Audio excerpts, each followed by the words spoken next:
I knew a woman many years ago. She told me a story that I've never forgotten. It was quite powerful. She had said that all her life she'd had great difficulties in being in relationships with men. That wasn't hard to believe in itself, but her reasoning behind it, when she was younger, her father had abandoned her. She'd never seen him again.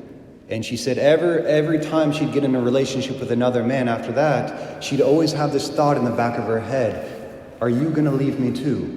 If I become vulnerable with you, will you break my heart also? Because in her mind, what her mother had told her that her father had left them and then years later died in a plane accident. Well, at one point when she was in her late 20s, she received a letter from an old friend of her father, a man she'd never met. And he said, I want you to know who your father really was.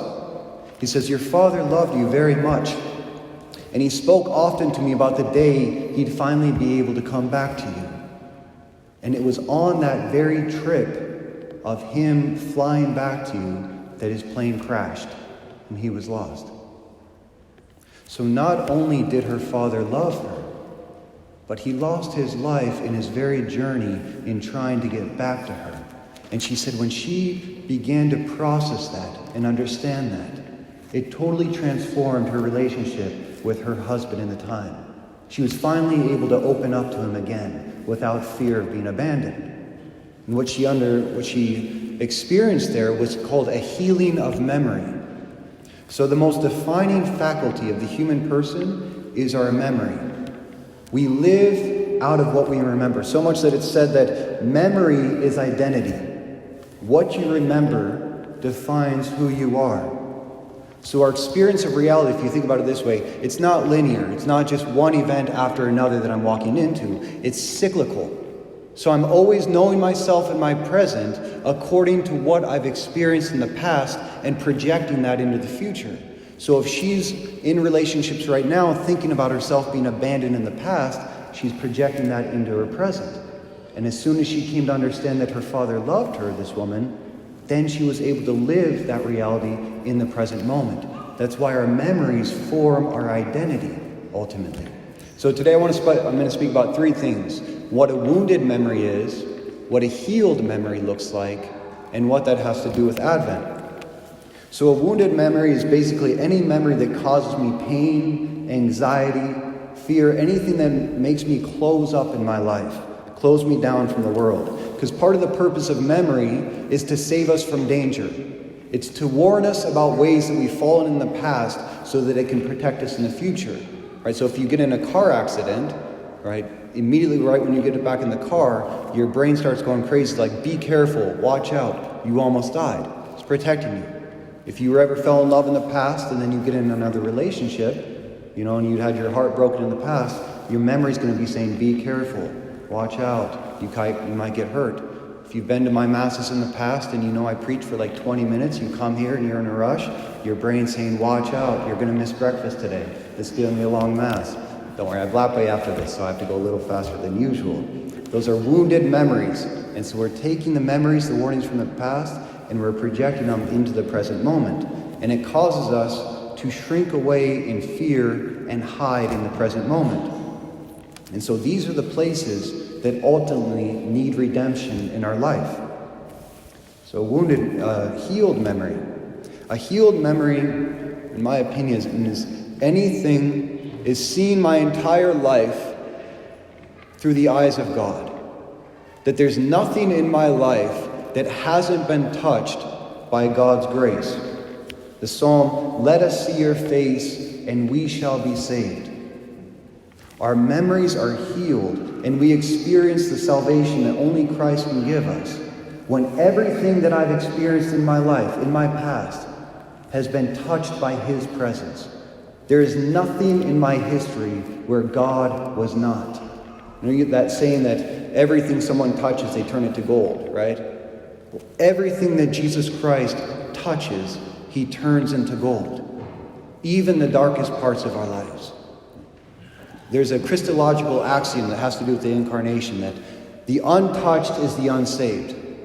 What we're celebrating in the incarnation in Christmas is that Christ had to totally assume our human nature, every aspect of what it means to be man, in order to save it, right?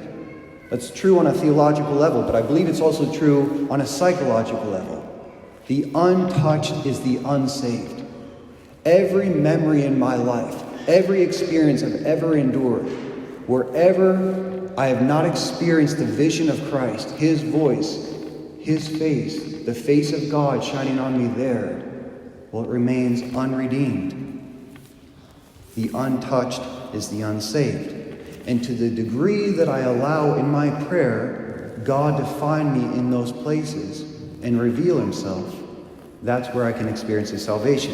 And when I see God in my past, it transforms my experience of the present moment. So you think about David and Goliath, right? Why did David know that going against this giant, he would be successful? And Saul even warned him. He said, "You're just a mere youth. This man has been a warrior all of his life. What makes you think that you can kill him?" And David's response was, "When I was a shepherd in the fields, the bears and the lions would come against my sheep, and I myself would kill them. Therefore the Lord who saved me from the claw of the lion and the bear, He will also save me from the hands of this Philistine." That's a healed memory. God was faithful to me in the past. Therefore, I'm not afraid to fight. I don't need to cower and hide because I know that God will be faithful to me in my fight now. It's something that opens us up to life and takes away our fear. When we change the way we look at the past, it transforms our experience of our present moment. Many stories reflect this central drama. 2 movies came to my mind especially. They're both romances, and the fact that I'm a priest doesn't make that weird, okay? First one is The Notebook. So the younger generation is going to know the first one. Older generation might know the second example better. But in The Notebook, Allie gives up on her relationship with Noah, right? Because she thought that he forgot about her, that he moved on. And so when she sees him again, she says, "Why didn't you write me? I waited for you for 7 years, and now it's too late." And what's his response? "I wrote you every day for a year. I wrote you 365 letters. It wasn't over. It still isn't over. But this example is over because it can only go downhill from here." But when she reinterpreted her past, "You did write me. You didn't forget about me." It changed the choice that she made in the present moment. Therefore, we're still open to a relationship. So what happens is that sometimes when we suffer in the past, we go through a traumatic experience, we feel like God abandoned us. Like, if you really loved me, where were you in that time when I needed you so much? And so in those dark times in our history, if we haven't experienced God's presence saving us there, then what makes you think that we're going to be able to have faith that God's going to save us in the present moment? If He wasn't there to save me, how will He be here to save me right now? And so our prayer when we go to dialogue with God, this is exactly what we're bringing to Him. Where were you in the past when I needed you in this time in my life? And then we give Him the chance to give His side of the story.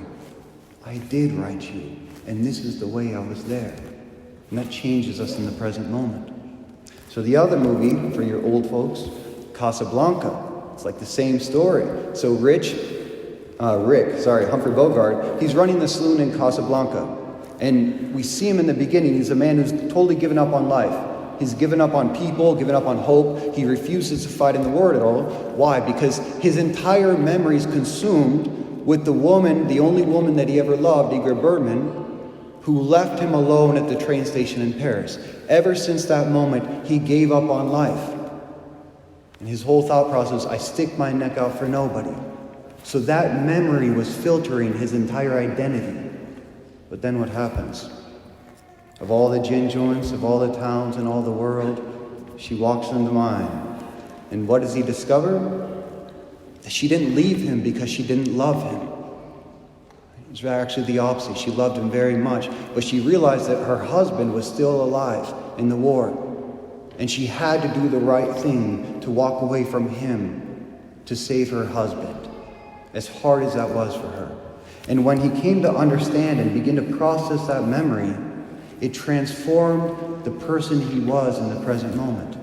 Little by little, he started to open up to life, to hope, to fight again, to the point that he even put her on the plane with her husband in the end to save them. We'll always have Paris, right? It transformed him in the moment. And that's a healed memory. So when we change the way we look at our past, it transforms the experience of who we are in the present moment.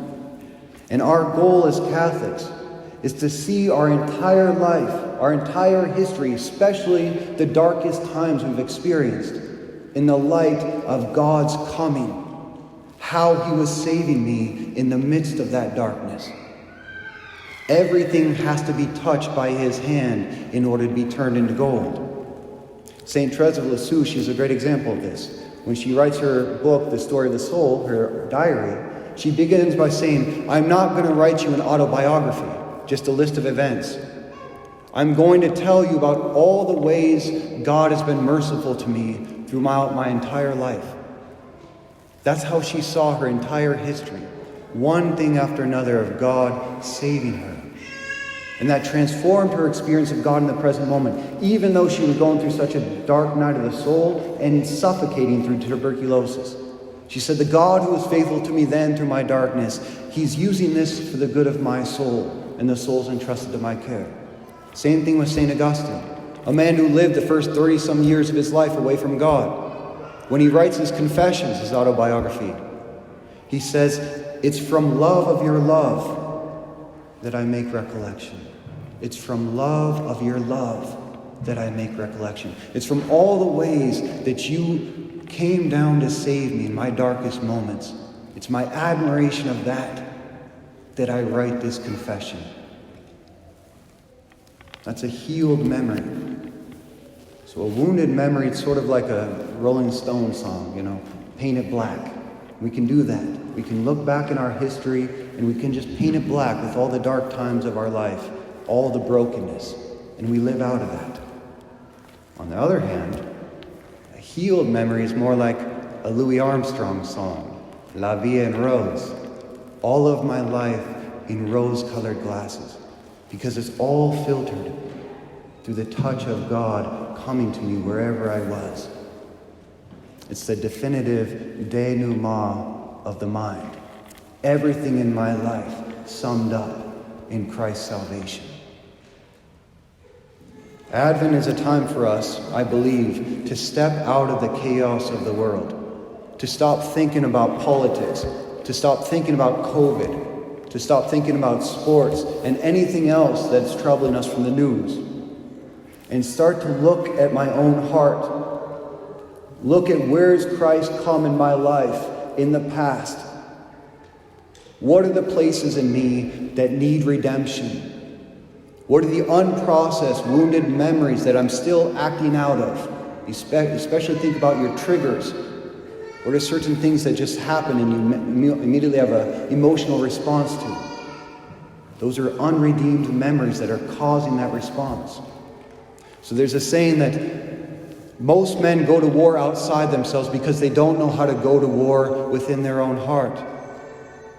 The most unique capacity of a human being is that we have consciousness. We can go into our own thoughts. We can think about ourselves. And the problem with cell phones and media and TV all the time is it just takes our attention outside of ourselves. So we take all the chaos within our own heart and we project it outside. If you really want to live a productive Advent, I'll give you this one resolution. Cut off the media. Forget about the presidency and the COVID and whatever's on the news. Enter into your own heart. Enter into your memory and ask the Lord, what needs to be redeemed? How do you see my life? What does it look like underneath your touch? That's where Christ always comes to find us. He was born in our world in a poor, dark cave in the dead of night. And for him to be born in us, we have to be willing to enter the poor, dark caves of our own life, of our own history, so that he can be the light shining in the darkness there. The untouched is the unsaved. God became incarnate so that he could have a body through which he could touch and heal us from the ravages of sin on our human nature. And that's why in every single Mass we come to, he again comes to us through a body, with a body, in a body, so that touch can be made possible again in the Holy Eucharist. When you receive him, invite him to come into contact with everything you've experienced in your life, to see it through his eyes, and by his touch, to change it all into gold. And you too will see your life through rose-colored glasses.